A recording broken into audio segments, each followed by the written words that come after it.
Hi everyone, Lenica here again. Today I will be talking about the difference between animal welfare and animal rights. I want to talk about it early on because it will be a basis for pretty much everything else I talk about from here on out. It is very important that people know the difference. They do not mean the same thing at all. When people confuse them to mean the same thing, it really allows animal rights activists to get in there and be very sneaky, very full of lies, really. I don't really know how else to put that. There's no nicer way to put it, and I don't want to put it a nice way. Like I said before, I will be extremely anti-animal rights activist this entire time. I don't see that changing anytime soon. Before I get started, I do want to throw in a little bit more background on myself bringing up the animal rights. Because I grew up in suburbia, I believed a lot of the lies that were force-fed me as a child. Animal Planet, I loved your old documentaries, but you were full of Humane Society stuff, and a lot of it was so much lies. A lot of stuff on Animal Planet, even nowadays, is still full of lies. That's probably why they've had to switch to things like Bigfoot. But it's not just that, it's all those videos you see on TV and the videos you find on YouTube, because those bad videos sell. Emotional videos sell. And I believed a lot of it. I believed a lot of the abuse I was told that was happening, and it doesn't happen. And like I said, hopefully I can get out to some farms around here and kind of give a little bit of proof to that. I know there will be people out there, skeptics out there, who will never believe me, and that's just fine. I don't really care.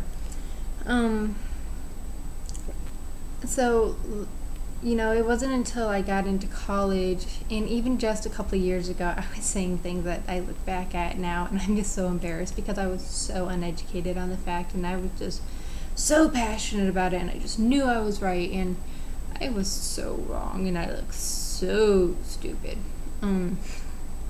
So I'm really hoping to kind of save people from that stupid feeling afterwards. And if you're already really, really deep into it, I'm sorry. I kind of hope to make you feel stupid. So let's go ahead. We'll jump into the differences between animal welfare and animal rights. I do like to try and keep most of my videos under 10 minutes long, if at all possible. So animal rights, and I'm going to have a notebook here to kind of keep my ADHD on track. But I want to go ahead and read a couple definitions I found online. Animal rights is the right of animals claimed by ethical groups, to the same humane treatment and protection from exploitation and abuse that are accorded to humans. And I found that on dictionary.com. That means that animals cannot be used for work, they can't be used for their products, they can't be used for food. Pretty much humans can't use them at all. We can't even use them as pets. We can't use them as service dogs, nothing. Moving on, real quick, and that's based on the belief that the animals are sentient. Animals are sentient in the sense that they have the 5 senses. They can see, hear, feel, touch, smell, taste, all that fun stuff. We can too, but they don't have the level of intelligence that humans do, so they cannot make the same cognitive choices with morals and things like humans can. So sentient beings, yes, but people don't seem to understand the definition of sentient either. Animal welfare, here's a definition I found online, is the desire to prevent unnecessary animal suffering, but allows for the use of animals. We want to just ensure a good quality of life and a humane death, and that is from worldanimal.net. I didn't really look at their whole website a whole lot, but they seem like kind of cool people. Let's talk about what animal welfare allows you to have. They allow you to have pets. That includes dogs, cats, birds, fishes, and reptiles. A lot of other animals I'm probably not thinking of. Rodents. I had hamsters and rats growing up. Mice too. It allows for livestock, which includes horses, pigs, cows, sheep, goats. A lot of others I'm leaving out.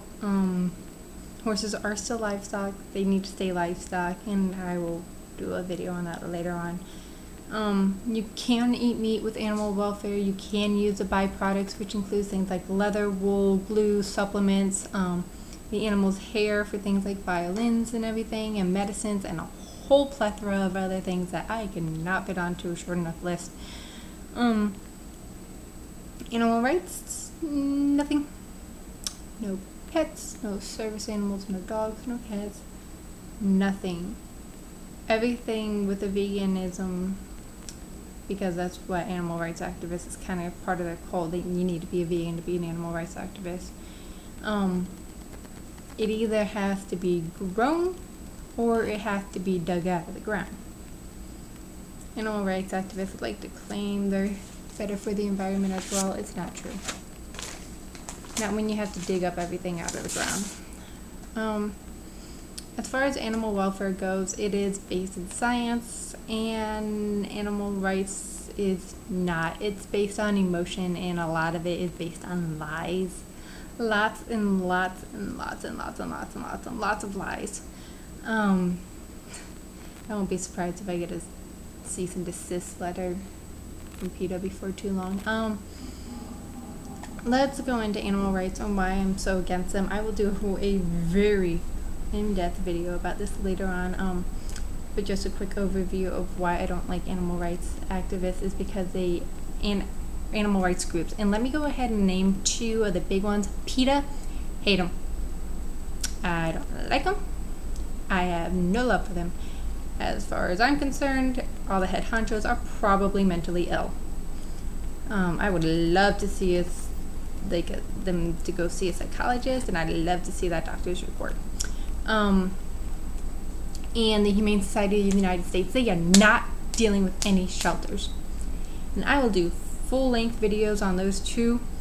Humane Society, do not be tricked by them. Their money does not go to help animals in need. They do not run any shelters. They are not affiliated with shelters. They are not part of your Humane Society network. They are not part of your animal shelter network. They have nothing to do with any animal shelter. Moving right along. I don't like them. They exploit a lot of people. They exploit children. They exploit slaves because they constantly compare animals to slaves. They exploit Jews because they constantly compare them to Jews in the Holocaust, and they constantly exploit women. I'm sorry, ladies. We are in a day and age now where we are supposed to have equal rights to men, and the last time I checked, our boobies are a no-no zone. We are not supposed to be walking around topless. I'm sorry, but if you're walking around topless, you probably should be arrested and charged with child abuse. You should be registered as a sex offender, just like a man would be if he whipped out his penis and showed it to some children. Sorry, that is the day and age we live in, and I will stand by that. The only time I won't stand by that is when a woman is breastfeeding her child. But if you're going around just painted like a cow and showing off your tatas to everyone, you need to be registered as a sex offender. Sorry. Veganism, I don't see any point in veganism whatsoever. I mean, maybe you just want to be a herbivore. You might want to see what it feels like to be a horse or a cow. Sure. But I don't see any point to it at all. Most people switch to veganism after seeing an animal rights video, Slaughterhouse or something like that, that were either staged or just, recorded in the worst lights. It is a fad diet. There is no point to it. I don't see the point of any diet when I can sit here and I can eat something and I can just eat what I normally eat without having to worry about if I'm running low on certain nutrients. That's a good diet. That's a natural diet. But when you have to sit there and say, okay, now I got to take all these pills, or I have to make sure I have to eat this leaf because this is how I'll get my iron. If I don't eat that, then I'm going to be deficient in iron or other really important nutrients like B12. I can already see this video is going to go over 10 minutes, but hopefully we can keep it to like 12 or 13. And that's not a natural diet. If you have to sit there and constantly worry about and calculate your meals to make sure that you get enough nutrients to not die, then that is not a natural or healthy diet. I'm sorry, it's not. A lot of people are malnourished because of it, because they are lacking vital nutrients and even some non-vital nutrients that really start to add up after time. A lot of infants have died from it. All you have to do is just go into Google, type in infant death from veganism or from vegan diet, and you'll get a lot of results. It's because parents forced veganism on a child, and then the child became malnourished. They lacked in certain nutrients, and even when doctors told them you need to supplement your child, parents refused and children died. That is not okay. You cannot choose a fad diet over the health and well-being of your child. You cannot do that. You deserve a special place down in the fiery pits of hell if you choose a fad diet over your child. And like I said, a lot of vegans are misguided. A lot of animal rights activists are misguided. With veganism, a lot of people are misguided thinking that because they eat only fruits and vegetables, that they are saving animal lives. They are not killing so many animals. I hate to tell you, but raising plants isn't exactly bloodless. A lot of animals die to create that farming space, and a lot of animals die every single time they pull a tractor over that land. Mice get caught, moles get squished, skunks get squished. Oh, skunks. A lot of animals die, probably more so than what would happen if we just ran a few cows over a pasture. Even living in your nice little house, a lot of animals died to put that there. So it's hard to be a strict vegan unless you're just going to go be crunchy out in the woods and forage for your food and not eat any animals. And again, you'll probably, like I said, because the vegan diets require so much calculations and watch, you'd probably die doing that. So hey, more power to you if you didn't eat a cow. That's about all I have today. I do want to do more in-depth videos, especially about more of my disliking for animal rights groups and why I want to do more dislikings for veganism and why. I mean, it's one thing if you just want to be a vegan, that's fine, as long as you don't want to force your diet on me. As long as you don't sit there and call me a murderer or give me death threats or rape threats because I eat meat. Yes, I'm talking about the extremists, but the extremists are the ones, the biggest mouths on the vegan faucet. So they're the ones we hear from. I have honestly only met one person who wasn't a crazy vegan, and she quickly stopped being a vegan when she started having a lot of problems because she was missing vital nutrients.